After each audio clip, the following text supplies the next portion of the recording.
In this video, we'll talk about how to use Notification Center to subscribe to system events. Now, if you've been following on our website, you know that Notification Center is a centralized notification dispatch system that sort of give you this one to more, even more to more communication model. Now, a lot of the system events, such as the one we're going to use today, the keyboard did change frame events, already built in a notification center. Now, and in order to get the notification, we just need to, subscribe, or we say, or as we call it, add an observer to that notification. Now, this is also where our big benefit of notification center, versus delegates kind of shows up, because we talked about, in delegates, you have to actually be able to reach the instance in order to add a delegate to that instance. Now, for a system event like this one, because it's so encapsulated so deeply inside system code, it's pretty much impossible for us to get to that keyboard and then assign us as a delegate to that keyboard, and get the updates from there. It's almost impossible, right? And notification is exactly why Notification Center is so powerful, because it allows us to just subscribe to a centralized location, and whenever whoever posts to that notification will get notified for the given notification. But before we dive in a little bit more, let's just take a look at the problem that we're gonna solve today through this demo. Now, on your right, we have a UI, a sign up UI that I just sort of copied from our MP3 starter. I added several fields so that make it obvious. Now, when we tap the password, or actually when we type any other field, this keyboard shows up. And the keyboard, well, it's really not a problem, but like when you take a look at it, it kind of obscures the bottom of the sign up button. And you imagine when a user goes into password, finish typing the password, usually they want to just tap the sign up button, right? But because the keyboard is obscuring it, won't be able to do that. Now, what we're gonna do today is we're gonna subscribe or observe the system keyboard change notification, and when that keyboard pops up, we will move the entire UI upward a little bit so that our sign up button will appears on top of the keyboard frame. Okay, so this is what we're gonna do. And on the left, the first thing we're gonna do is to add the observer. And luckily, just like a delegate, Notification Center is pretty easy. It's pretty easy to use. Although it's slightly more complicated than a delegate, it's still pretty much a one lines of code. Of course, just for adding the notification. For Notification Center, we're gonna use the Notification Center class, and then default, add observer. Here we'll use the first one, the selector, name, and object. Notice that this one is pretty similar to our UI button routine, like where we add a target, and the target has a selector. If you recall how selector works, it selects Objective-C functions from the target, which in this case it is the observer.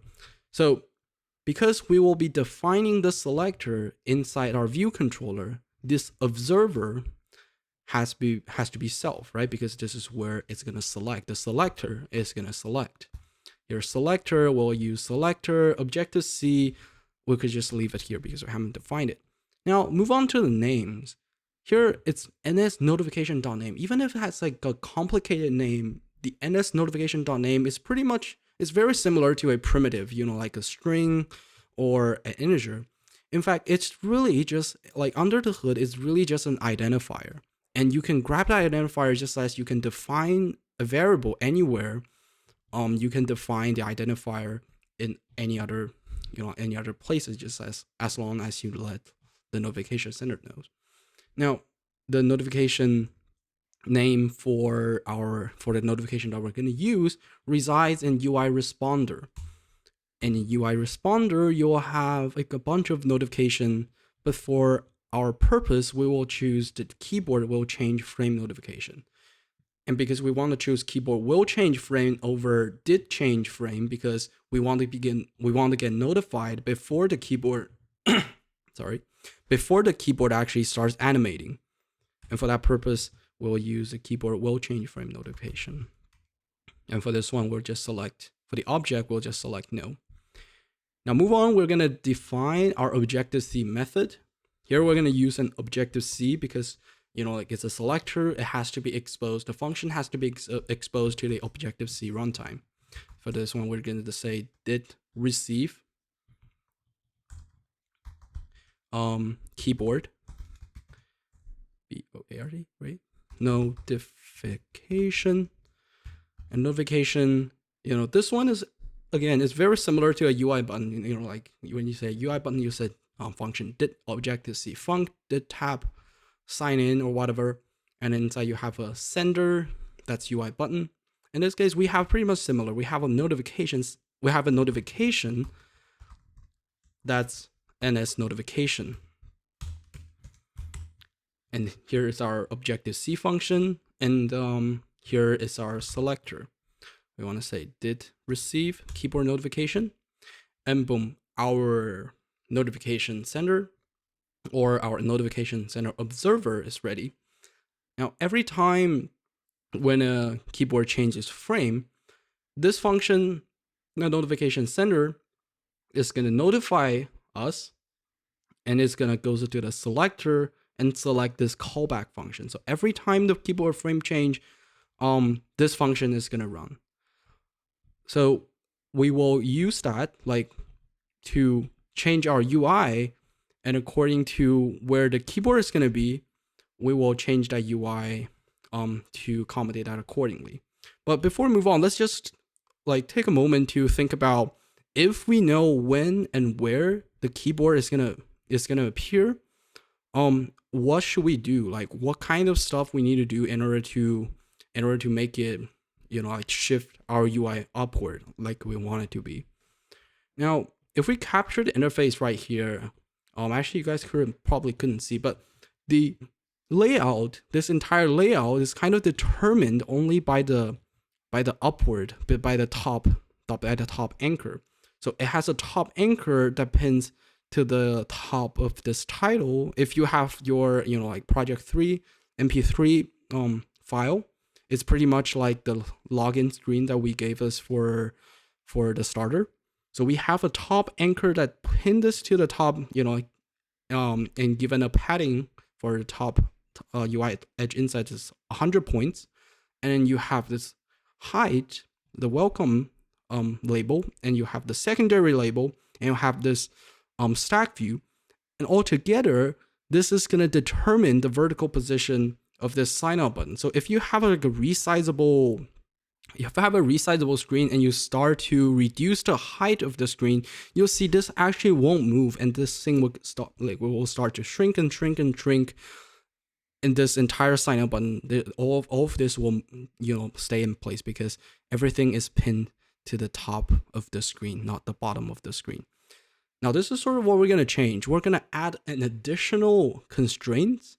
That constraint is going to say the distance between the bottom of the sign up to the bottom of the screen is going to be greater than or equal to a constant value. Now, we are not setting it to a definitive constant. We're setting it to be greater than or equal to a constant, because we don't want to change the current UI if unnecessary. We just want to enforce, okay, this gotta be larger than that constant. And other than that, I don't care. You can be 100, 200, 300, as long as this is bigger than the constant that we define. And then when the keyboard comes up, we will set the greater than or equal to constant. We will set the constant of that constraint to be greater than, to be the height of the keyboard plus a given offset. So after that, let's assume that the keyboard is 100 points. We will set that constraint to be greater or equal to 110 points. So our view, our button, our sign up button will appear 10 points upward. away from the top edge of our keyboard. So basically, that's the plan. That's what we're trying to do. And let's start. We'll of course have to start from the receive keyboard notification function. And the first thing we're going to grab from this notification, of course, remember we passed in that notification, and this one is going to be crucial because we want to be able to grab the information from that notification and use that to determine, like the very important factor where this keyboard is going to be and whether that keyboard is showing up or hiding down, right? And in order to do that, the first thing we're going to grab is the user info of that notification.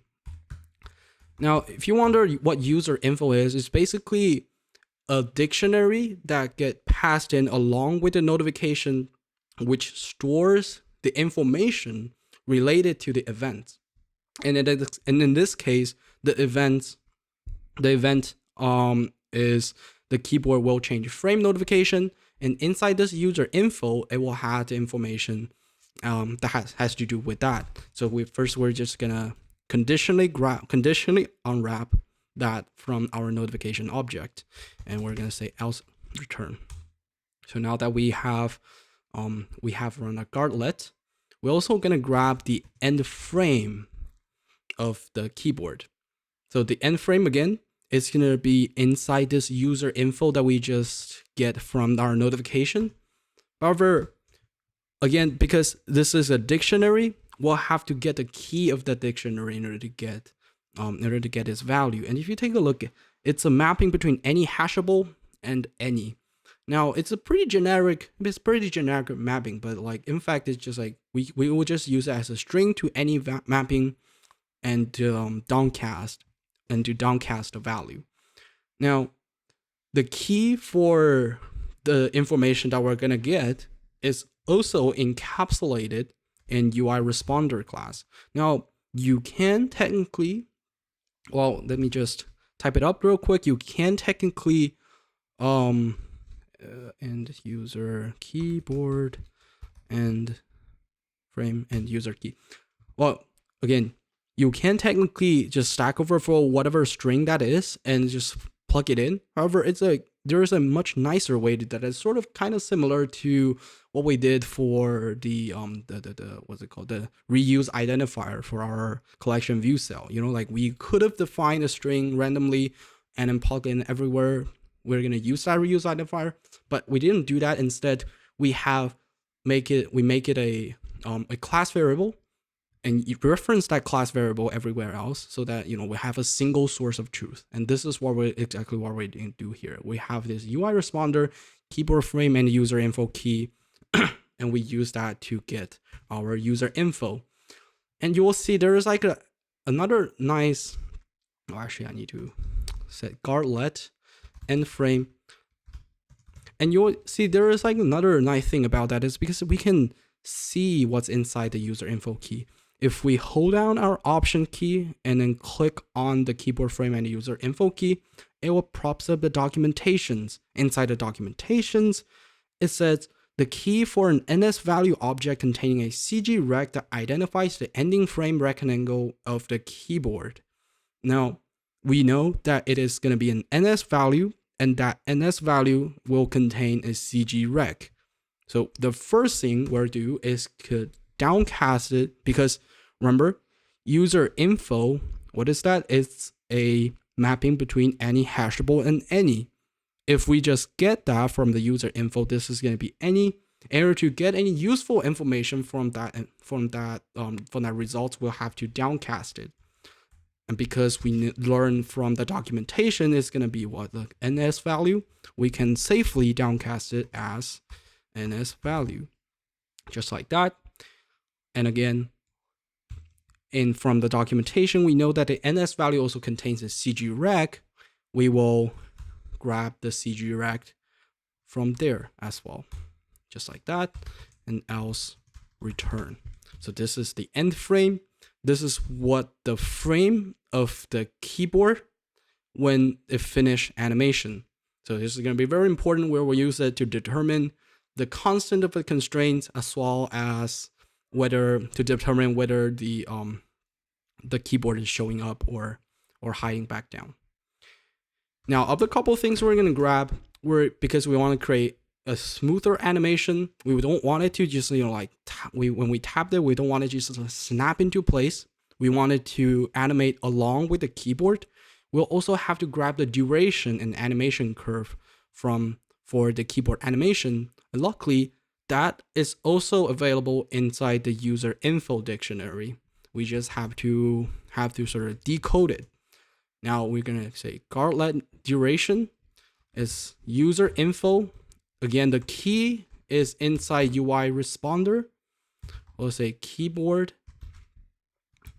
animation. Keyboard animation. Why is it not working? Okay, let me try this again. UI responder dot keyboard animation duration user key. And again, we will go to the documentation to see what's inside. The key for an NS number object containing a double that identifies the duration. Okay, so we know that it's an NS number, and that NS number has a double. It's pretty similar to, like we have an NS value and an NS value has a CG rec. It's pretty much the same stuff. Now we're just going to typepass it to NS number as directed.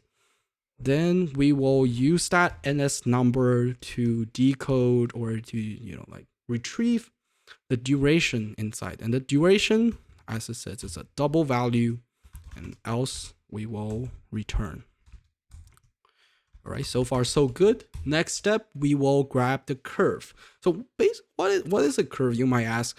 Well, animation is, you can think of an animation as, so animation itself is, it's kind of like definite. You have a starting point, you have the ending point. But the animation curve is going to decide how fast you go, the way you move in between that starting points and ending points. If you have a linear curve, that means that with respect to time, the progress of that animation is going to be linear. It's going to be a straight line from the starting. If the starting point is 0%, the ending point is 100%. It's going to be a straight line between that 0 and 100% with respect to time. That's linear animation.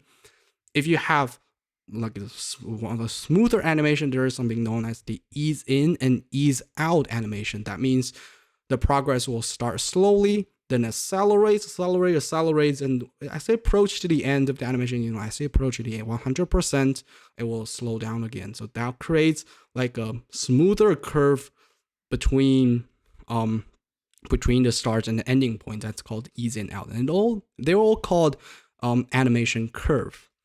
Right, so here the animation curve is gonna again resides in the user info. We just need to grab it. The curve is gonna give us a raw value. We'll see that just in a sec.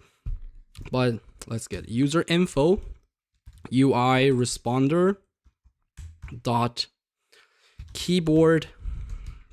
I think we see that key before the key before keyboard animation curve user info key. Then we will go through the documentation. It's an NS number object containing a UI view animation curve. Then, you might get confused, like, what is a UI view.animation curve? So if you click on that, you'll see it's actually an enum that has a integer as a raw value. So that enum can be represented as an integer. It's kind of like our error code, like even if it's an error, it's an enum, it's a enumeration.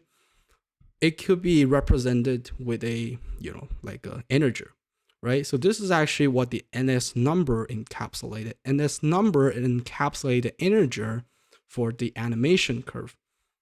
And the reason why we call the animation curve the curve raw is because the integer is the raw value of that animation. We will again use the raw value after we retrieve it from user info, use that raw value to reinstantiate the animation curve object, right?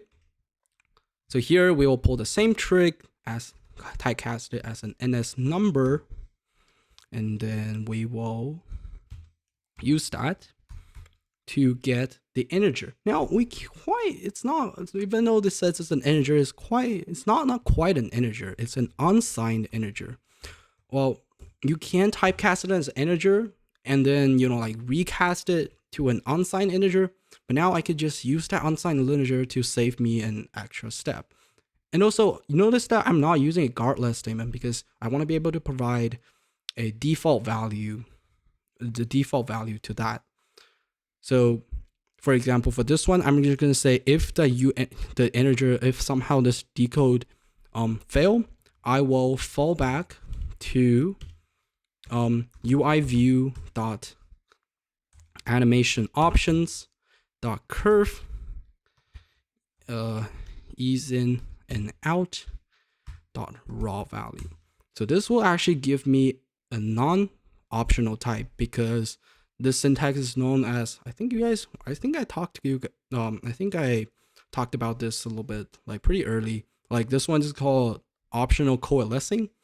It coalesces an optional value, which is this one, with a non-option value, and use this non-option value as the default in case where this optional value is false. Where that optional value is nil, right? So it's called optional coalescing, and it produce a non-optional. It overall produce a non-optional value. Now here we have the animation curve raw. We'll use that curve raw to instantiate the curve, the animation curve, which is an enum. So UI view animation options for the initializer. We have the raw type. You see this is an unsigned integer. That's why we have the unsigned integer here. And the raw value is just the curve raw that we just got. Right, so here's the animation curve. Then we will have to determine, because now we are done with like all of the information that we're gonna grab. We are actually gonna move on to check to setting up the constraints. The first thing we're gonna do is we're gonna check which stage, whether this keyboard is showing up or it's hiding back out to the outside of the screen. Now, the technique we're gonna use right here is actually pretty brilliant. If you take a look at the keyboard, like when the user hides the keyboard, it's not like the keyboard get compressed into a single line, because that's not what it looks like. If it's doing it like that, it will, all of the stuff, the keys inside the keyboard will get like squished into a single line. So instead, what this keyboard is actually doing under the hood is that it's moving back down outside of the boundary of the screen. So once a user taps somewhere else on the screen, this entire thing moves back down and hides underneath outside the boundary of the view, so that we don't see it. And this is the technique we're going to use to detect whether this is happening. We'll use the origin.y of the end frame and see if it is greater than or equal to the boundary of the height of the screen. If it's larger or equal to the height of the screen, that means it's outside. The endpoint is going to be outside of the screen, so that keyboard is hiding, right? So we're going to be larger than or equal to UI screen dot main dot bounds dot height, just like that. And if that's the case, we will want to move this back into place, but we haven't set the constraint yet, so let's do that first. Remember, we talked about how we want to set a constraint. That constraint, like make the spacing larger or equal to a constant. Well, because we will use that later on, we will have to make it a variable. Let's name it bottom inset constraints. It's a question mark. Do I need to make it? Oh, let's make it an implicit unwrap, right? So here we have the variable that's going to store the constraints. We will create the constraints right here. So here we're going to say the bottom inset constraints equal to view.bottom anchor.constraints.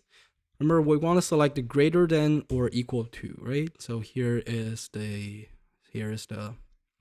what's it called? Sign in button. Yeah, it's actually a sign up button, but like I copied this from the starter code, so it still like has its old names. But like get the idea. The bottom anchor of the sign in button and the constants is going to be, well, here we could just like set it to a non-trivial value, because like right now we don't really care what this greater or equal to value is going to be, right? Because we don't want our UI to change. We think like at this stage it's looking pretty good. We only want it to change when the keyboard shows up.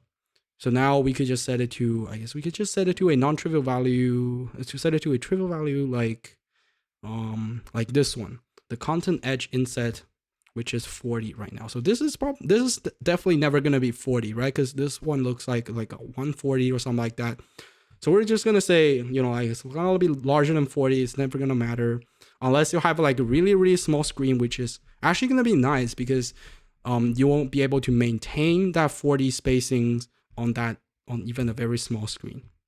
So here it's fine. We can just set it to a content edge inset dot bottom. And let me grab some water.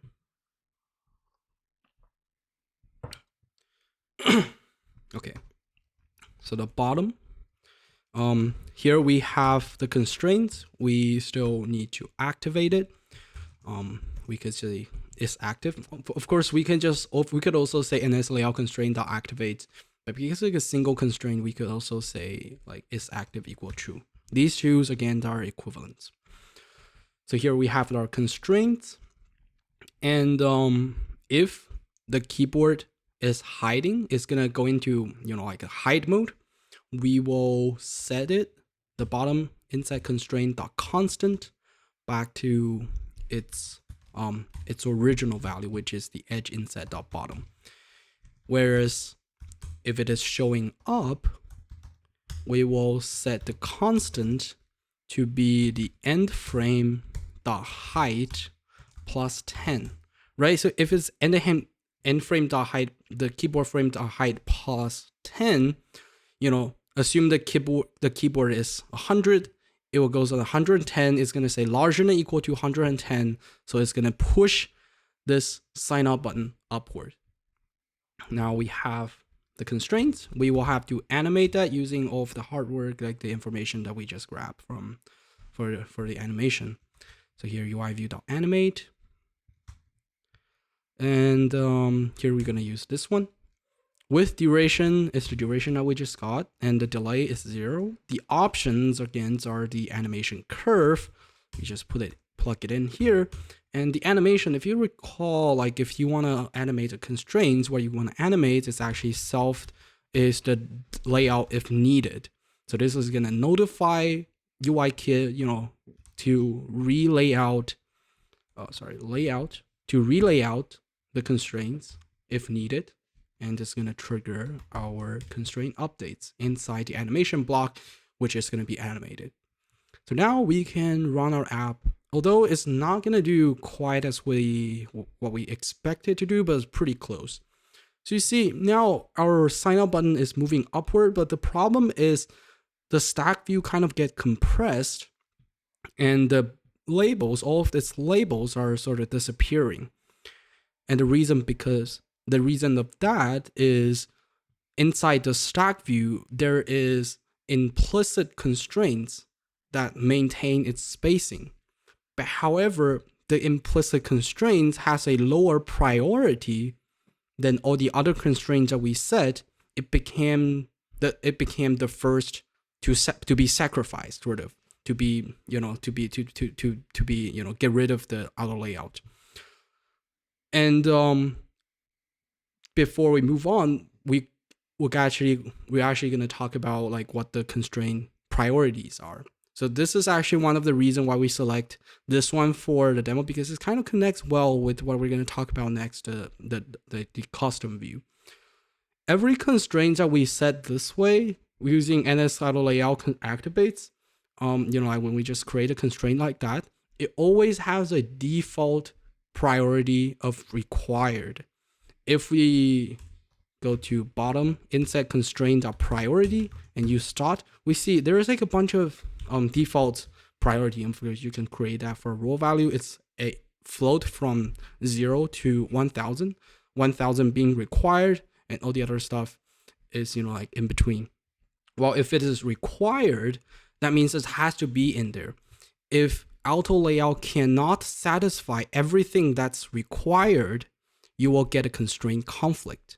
However, if you have something that is not required, auto layout can sacrifice that constraints given the priority. So the lowest priority ones is going to be the, like the weakest one is going to be the first to break, and then it starts to move on and move on. If all the way to required, you still cannot, auto layout still cannot figure out how to satisfy all the constraints, you get a constraint conflict. So that's kind of the idea of priority. So now inside these stack view, you have a bunch of implicit constraints that are set to maintain the spacing, and their priorities are not required.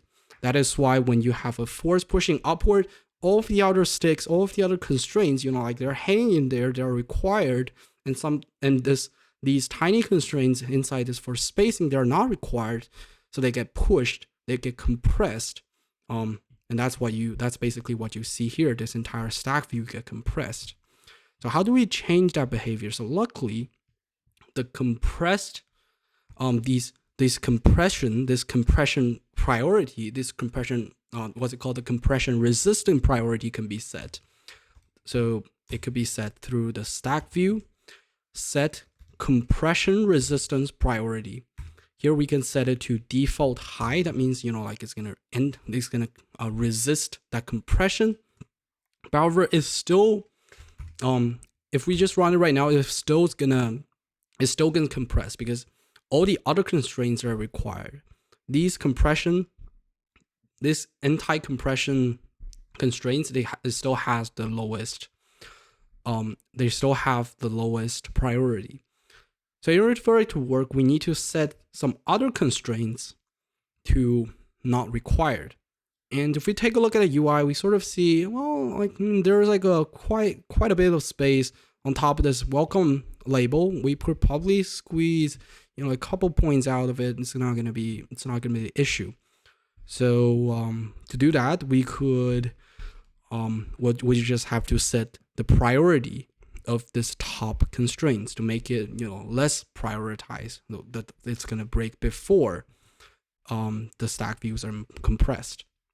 So here we're gonna use a let, call it title top label, and that equals to this one, right? And we'll replace it here.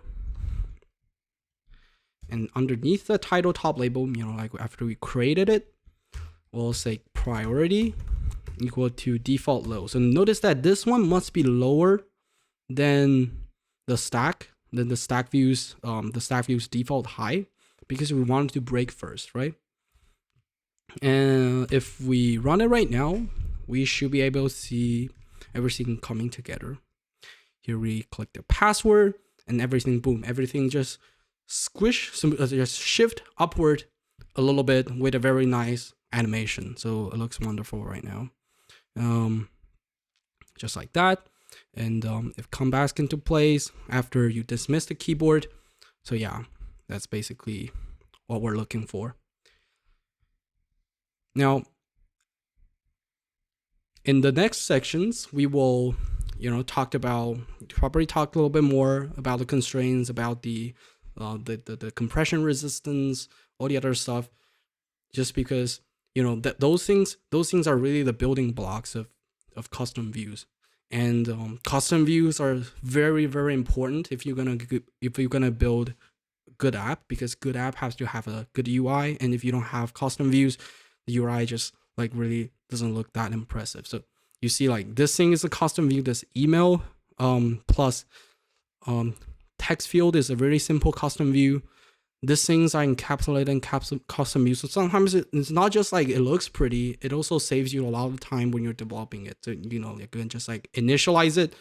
You see these auth text field, I can just initialize it with 6 lines of code after I created custom view. So it's actually really nice. Okay, that's the end of this video. I really hope you learned something, and I will see you next time.